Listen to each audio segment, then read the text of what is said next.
All right, folks, we got an important episode talking about one of Web3's largest on-chain distribution platforms choosing to integrate with the XRP ledger. And then we're going to be talking about the final judgment coming in this SEC versus Ripple lawsuit in regards to XRP. So without further ado, let's get right on into it. I do have a case of the summer snivels, so I'm going to power through, and hopefully you don't hear me breathing and hacking and coughing and sneezing too much. Let's get it started. So to start off here, we did see the market did pull back. We'll be watching this one here closely, see if we can hold 60,000 for Bitcoin, but it was back down to 60,800 at the time of this recording. For Ethereum, we back test 3,350. And for XRP, we're hanging out at that 48-cent marker. We'll continue to watch it. Now, something else to watch, this ongoing liquidity crisis starting to reveal itself once again. Secured overnight financing rate, this is called SOFR, jumps to 5.4%, the highest level in history. Now, the thing about this, what we're looking at here, is the SOFR is a benchmark interest rate for dollar-denominated derivatives and loans that replace the London Interbank Offered Rate, also known as LIBOR. SOFR is based on transactions in the Treasury repurchase market and is preferable to LIBOR since it's based on data from observable transactions rather than estimated future borrowing rates.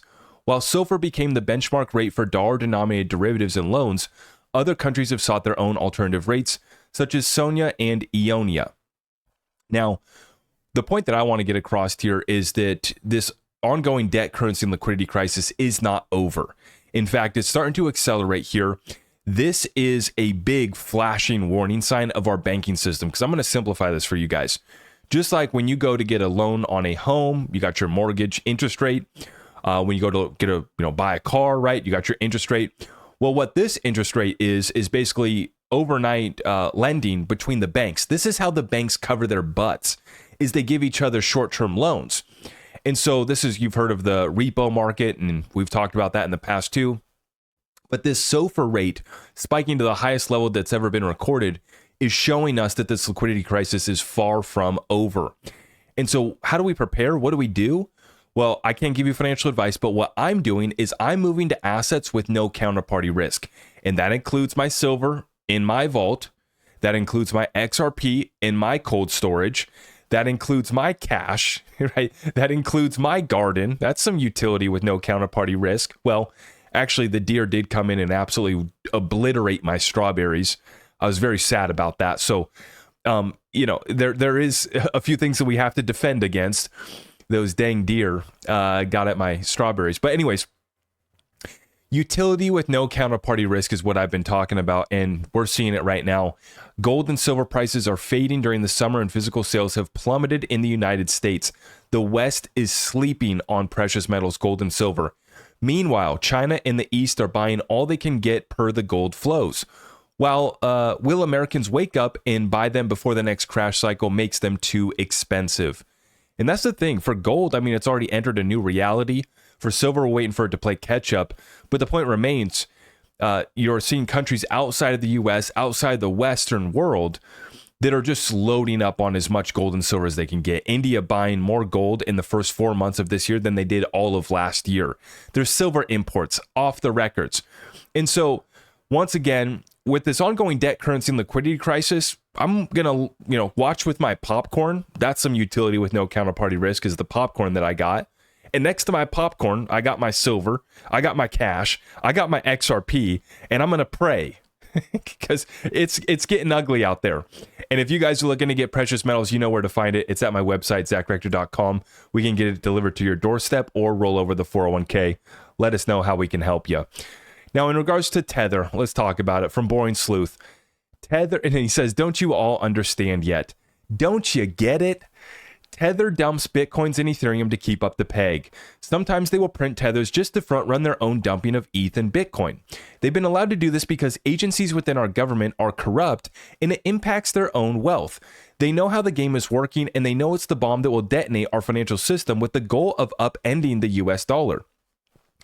They are traitors and should be dealt with to the fullest extent immediately.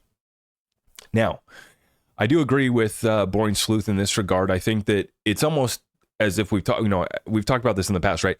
The controlled demolition They know that the party's coming to an end. So let's be the ones to actually end the party. Let's allow these things to kind of blow up, expand, and then go boom. And then we can blame FTX. Remember, FTX started a liquidity crisis at the end of 2022 that led into the banking crisis at the start of 2023. And so it was easy to blame FTX. It was easy to blame, what was it? Silvergate was their bank, right? And then the trickle, the ripple effects from that led to the banking crisis, which brought about the Bank Term Funding Program, which was a full backstop for all banks if you were systemically important. If you weren't systemically important, as Secretary Janet No-Tellin Yellen said, you're on your own and you're screwed. But if you're systemically important, we have the backstop for you. That was just 1 year ago. That program has now ended. And here we are in July now of 2024. And now we have the SOFR rate spiking to a level that we've never seen before, reiterating that the currency, debt, and liquidity crisis is far from over. Now, let's get into crypto, folks. This one's massive. This is Gaux, and they say that they are Web3's largest on-chain distribution platform, and they are now choosing to integrate with the XRP ledger. Transform how you move, manage, and tokenize value through our latest integration with the XRP ledger. XRP Ledger is a layer 1 blockchain that's been empowering movement of value for over a decade. It's globally used for payments, AMM, stablecoins, tokenization, NFTs, gaming, and more. And see, this was a partnership that was fostered through Ripple X and what they're doing over there to get more companies and institutions to choose the XRP Ledger. It doesn't even necessarily have to be a partnership with Ripple. Just, hey, if you didn't know, the XRP Ledger does finally have some utilities over here. You can tokenize value. We do have NFTs. We finally have an AMM. We've had the first DEX since 2012. We were the very first DEX. Many people don't even realize that. But, you know, despite what a lot of people want to say that this is just a centralized banker's coin with no utility, it couldn't be further from the truth, as we know that it is completely decentralized. Some banks do have some interest in it, which is the funny part about this whole story. It's not a banker's coin, but the banks definitely are interested. And some institutions have moved to acquire billions of XRP. We know that for sure. But there is some utilities now here on the XRP ledger so you can play with actually getting something done. And when it comes to actually doing something that matters, we get partnerships like this with Gaux.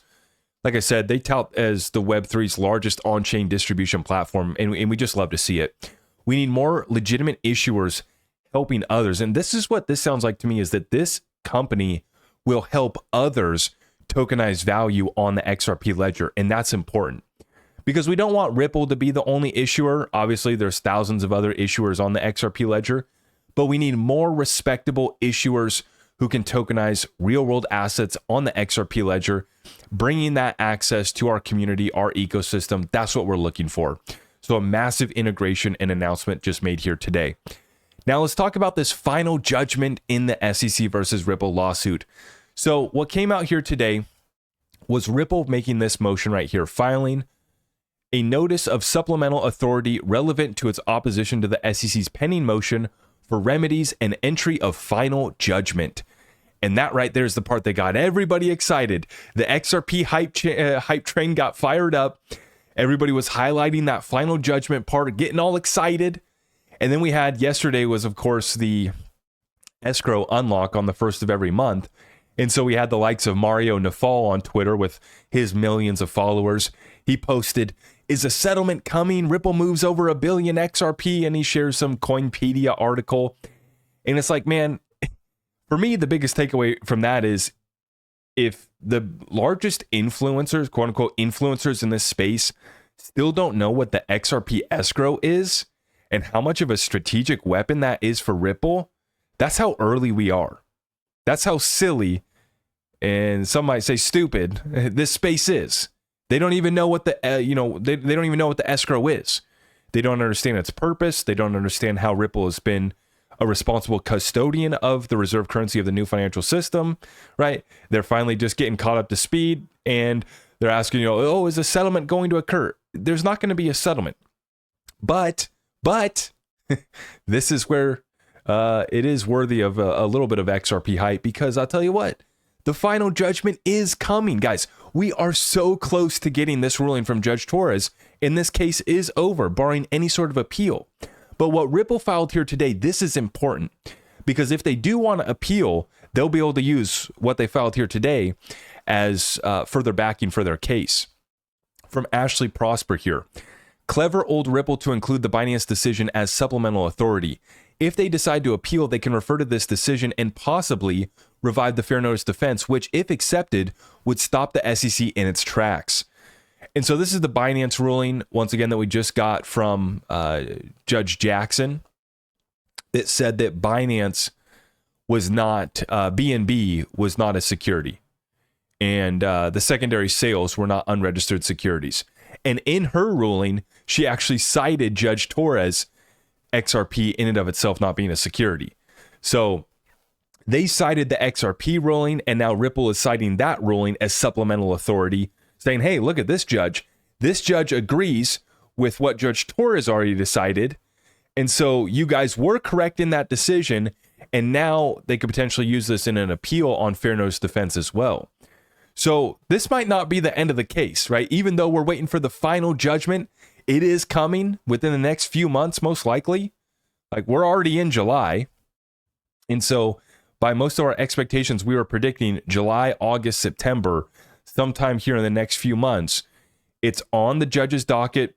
She's going to be writing her final judgment. Everybody's going to be looking at it. So she's dotting all the I's and crossing all the T's off, making sure that it's a good, solid ruling.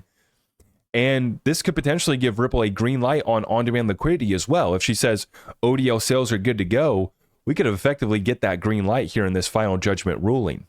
So all eyes on Ripple, all eyes on XRP, new integrations coming for XRP. It's a beautiful time. We're well positioned, completely comfortable over here in this asset. And we're just watching with, like I said, utility with no counterparty risk. That includes our bowl of popcorn. A little bit of salt, just a little bit of salt, right, on our popcorn. Good utility with no counterparty risk, right next to our silver, right next to our cash, right next to our XRP, right next to our Second Amendment, right next to your Bible, whoever else you're praying to. Because you better get right with somebody, because it's getting crazy out there, folks. So keep on stacking up that utility with no counterparty risk. Like I said, all of our community resources are available at zachrector.com. If you're looking to get in touch with me, the only place to do so is at my website. And please feel free to reach out over there. On the way out, guys, if you could, I'd greatly appreciate it. I love you guys, and I will see you in the next one. Take care and God bless. I am your host, Zach Rector. I really appreciate all of the love and support. If you want to support the channel, just remember that you can start by smashing that thumbs up for me, sharing this content far and wide, and everything else is at my website.